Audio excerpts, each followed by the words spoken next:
নমস্কার and welcome to thrash out. আজকে আমরা কোনো ফিল্ম রিভিউ নিয়ে আসিনি। আপনারা অনেকেই রিকোয়েস্ট করেছিলেন মাইকেলের রিভিউ। ইনফ্যাক্ট মাইকেল রিলিজ হওয়ার পরেও অনেকেই প্রশ্ন তুলেছিলেন যে আমি মাইকেলের রিভিউ কেন করিনি। যদিও আমি এই চ্যানেলে খুব একটা ইংলিশ বা হিন্দি ফিল্মস রিভিউ করি না, আমি দেখি সবই, খুব একটা রিভিউ করি না। সেটার প্রাইমারি কারণ হলো এই চ্যানেলে মেজরিটি সাবস্ক্রাইবার্স এবং ভিউয়ার্স বাংলা সিনেমার রোস্ট, ক্রিটিসিজম বা ফ্লজ এগুলো নিয়ে শুনতে বেশি ইন্টারেস্টেড। আপনারা যদি চ্যানেলের ভিডিওগুলোকে দেখেন তাহলে দেখবেন আমাদের চ্যানেলের লোয়েস্ট ভিউড ভিডিও হচ্ছে captain America brave new world, যেটা 200 মার্কও ক্রস করতে পারেনি। এবং এটা এমন নয় যে তখন চ্যানেল একদম নতুন ছিল, তার কয়েক সপ্তাহ আগেই আমি বিনোদিনী রিভিউ করেছিলাম, যেটা এই চ্যানেলের highest viewed video. At present ওটা 52,000 ভিউজ পেয়েছে। আপনি বুঝতেই পারছেন যে হাইয়েস্ট এবং লোয়েস্ট এই দুটোর মধ্যে কতটা গ্যাপ। তো যাই হোক, এটা কিন্তু প্রাইমারি রিজন নয় মাইকেলের ক্ষেত্রে, আমি ইন জেনারেল কথাটা বললাম। বাট মাইকেলের ক্ষেত্রে ইস্যুটা অন্য হয়েছে। দেখুন, আপনারা হয়তো অনেকেই জানেন না, বাট আমি একজন মাইকেল জ্যাকসনের এ টিয়ার ভক্ত। মানে ফার্স্ট আসে ফ্যান্স, দেন সিরিয়াস ফ্যান্স, দেন ভক্ত, দেন ইম্পারসনেটর। আমি ইম্পারসনেটর হতে পারবো না। এই ভিডিওটা আমরা কোনো ফিল্ম রিভিউ করছি না, বলতে পারেন গল্প করতে এসেছি। তাই জন্য যদি ফিল্ম রিভিউ নিয়ে ইন্টারেস্টেড থাকেন তাহলে এই ভিডিওটা স্কিপ করতে পারেন। এটা একটা অত্যন্ত পার্সোনাল ভিডিও, বাট আশা করছি আপনারা থাকবেন, শুনবেন এবং বুঝতে পারবেন যে আমার পার্সপেক্টিভটা কি ছিল। তো মাইকেল আমি দেখতে গেছিলাম first day first show, as usual South City আইনক্সে। সিনেমাটা দেখতে যাওয়ার আগে আমি কয়েকবার মেনশন করেছিলাম যে আমি এই ফিল্মটা রিভিউ করব না,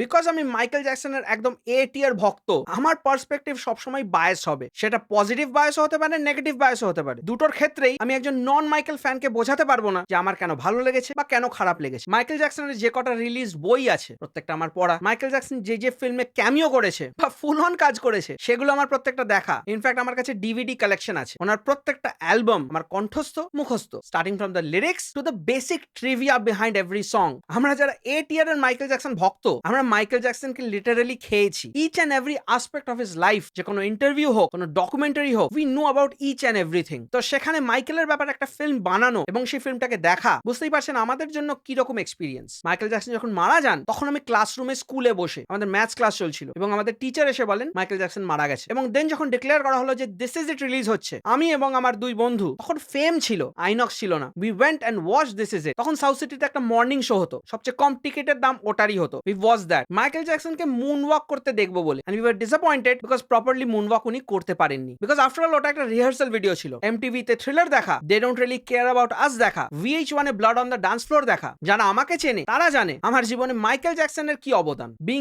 that much of a fan, Michael জ্যাকসনের এরকম একটা হোয়াইট ওয়াশড ইমেজ সিনেমায় দেখে আই ওয়াজ হাইলি ডিসঅ্যাপয়েন্টেড। এটা মাইকেল জ্যাকসনের লাইফ স্টোরি না, এটা মাইকেল জ্যাকসনের এস্টেটের ইমেজ ক্লিয়ার করার film. Joe Jackson, Jermaine Jackson, এরা প্রত্যেকে ইনভলভড এই ফিল্মটা বানানোর পেছনে। ওয়ার্ল্ড ওয়ারের ওপর যদি কোনো ডকুমেন্টারি বানানো হয় আর তার মেকিং এর পেছনে যদি হিটলার থাকে, তাহলে হিটলার কি নিজেকে ভিলেন দেখাবে? কোনোদিনই না। The Michael we know, the Michael we have seen সেই ফিল্মে ছিল না। জাফার জ্যাকসন অবভিয়াসলি খুব ভালো পারফর্ম করেছে। অনেক ইম্পারসনেটর হয়তো এটা বলবে যে আমরাও এই রোলটা করতে পারতাম, বাট দ্য প্রবলেম ইজ ইম্পারসনেটর শুধু ইম্পারসনেট করে, ক্যারেক্টারটাকে লিভ করা, সেটাকে রিবিল্ড করা, এটা ডিফিকাল্ট। এবং Jaafar is actually the nephew of Michael Jackson, so he has the same genes, same blood. তো ওর জন্য অতটা ডিফিকাল্ট হয়নি। I found him quite convincing. জাফারের voice modulation embodying the being of Michael Jackson was absolutely gorgeous. But then again, যদি শুধুমাত্র Michael জ্যাকসনের গানগুলো দেখতে হয়, আমি ইউটিউবে বেঞ্জ ওয়াচ করব। যে টাইম ফ্রেমটা দেখানো হয়েছে that was also quite bizarre. যারা মুন ওয়াক পড়েছেন, মাইকেল জ্যাকসনের অটোবায়োগ্রাফি, তারা জানেন যে ওটাও এক্স্যাক্টলি এই টাইম ফ্রেমে সেট করা। ইট এন্ডস উইথ ব্যাড, মানে এসেনশিয়ালি দ্য কুইন্সি জোনস এরা অফ মাইকেল জ্যাকসন। এবং মাইকেল জ্যাকসনের জীবনে যত টার্ময়েল সেটা কিন্তু এর পরে হয়। যদি ওনারা ডিসক্লোজ করেছেন যে একটা সিকুয়েল হয়তো আসবে, তো আমি নেক্সট হাফটা নিয়ে খুব একটা কনসার্ন নই, যেখানে ওনার এগেনস্টে যেসব অ্যালিগেশনস আছে সেইগুলো দেখানো হবে। So I am not concern with that part. But যে পার্টটা দেখানো হয়েছে সেখানে ক্রুশাল প্রচুর ক্যারেক্টার্সকে দেখানো হয়নি। Whatever be the reason, copyright, permissions, একজনের বায়োগ্রাফিতে একজনকে দেখালেই হয় না। Michael Jackson wasn't Michael Jackson just because of himself. থ্রিলারের পেছনে প্রচুর লোকের contribution, Rod Temperton, Quincy Jones, Bruce Swedien, Paul McCartney, Toto আর আদার মেম্বার্স অফ টোটো, এরকম কাউকেই আপনারা দেখতে পাবেন না। আমি বলছি না এই ক্যারেক্টারগুলোকে বিশেষ স্পেস দিতে হতো বা প্রচুর দেখাতে হতো, বাট অ্যাটলিস্ট মেনশন বা অ্যাকনলেজমেন্ট, বিট ইট দেখানো হচ্ছে। তার পেছনে এডি ভ্যান হেলেনের কি কন্ট্রিবিউশন এটাও দেখানো হলো না। মাইকেল জ্যাকসন কিভাবে আমেরিকান ওয়্যারউলফ ইন লন্ডন থেকে ইন্সপায়ার্ড হয়ে থ্রিলার বানিয়েছিল, why and how he hired John Landis, এসব কিচ্ছু নেই। মাইকেল জ্যাকসনের জীবনের প্রথম রাইনোপ্লাস্টির পেছনে কি রিজন ছিল এটাও দেখানো হয়নি। ডিরেক্টরকে দেখে মনে হলো উনি একটা ফ্যান বয় মোমেন্ট থেকে ফিল্মটা বানিয়েছেন। ওনার থেকে বেশি ইনফরমেশন পাশের পাড়ার প্রতিমা কাকিমার কাছে আছে।